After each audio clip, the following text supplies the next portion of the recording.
मैं देखा कि छोटे छोटे दो बच्चे ने, एक लेडीज़ है।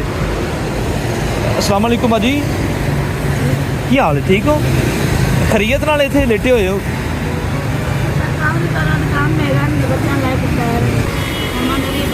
मुहम्मद अली अब्बास है। ए नूर फातिमा है। नूर फातिमा इधर फड़ना। नूर फातिमा नूं अपने छोटे छोटे बच्चे लैके सड़क ते मजबूरी तौर बैठी है। हाँ हाँ हाँ, की काम कर लोगे? अगर तुहानूं इत्थे कोई चीज़ रख देइए वेच लोगे? तुहानूं कुछ चीज़ां लिया के रख देना, ਉਹਦੇ ਨਾਲ ਤੁਸੀਂ अपना गुजारा कर लोगे।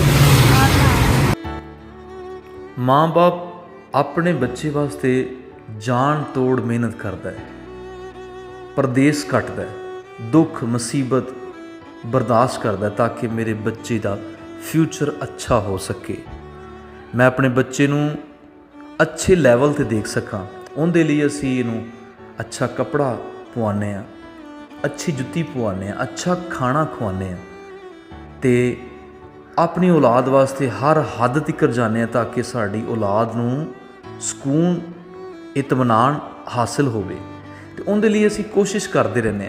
असी ज़रूर ही ये पैगाम देना चाहांगे कि मुस्तहिक लोगों का भी ध्यान रखो।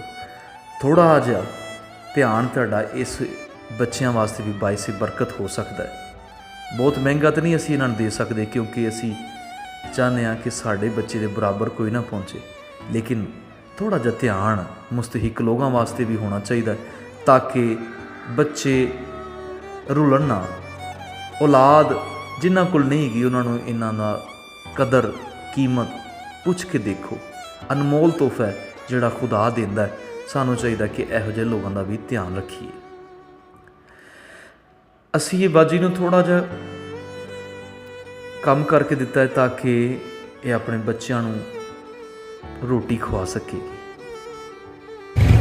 कोई चीज़ां ने तुसीं ना सेल कर लैण, ठीक है? ये उत्थे रखो, ਇਹ भी रख लो।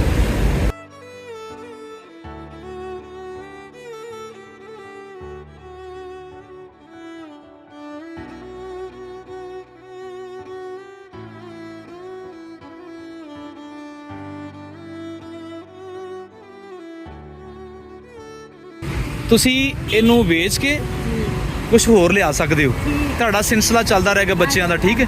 ਇਹ ਵੈਸੇ ਤੇ 100 ਰੁਪਏ ਦਾ ਇੱਕ ਵਿਕਦਾ ਹੈ, ਇਹ ਵੀ 100 ਦਾ ਹੀ ਵਿਕਦਾ, ठीक है? तो ये वेच के उन्हें होर आ जाने। पैसे जोड़ने ने ज़ाया नहीं, पैसे जोड़ने ज़ाया नहीं करने ताकि हाँ इहदे विच इदों ज़्यादा पीस छापर दे विच हैगे ने। तुहाडा सिलसिला चलदा रहेगा। खुश हो? रब दे अगे दुआ करना कि असीं इहो जिहा काम होर नाल करदे रहीए। आमीन आमीन।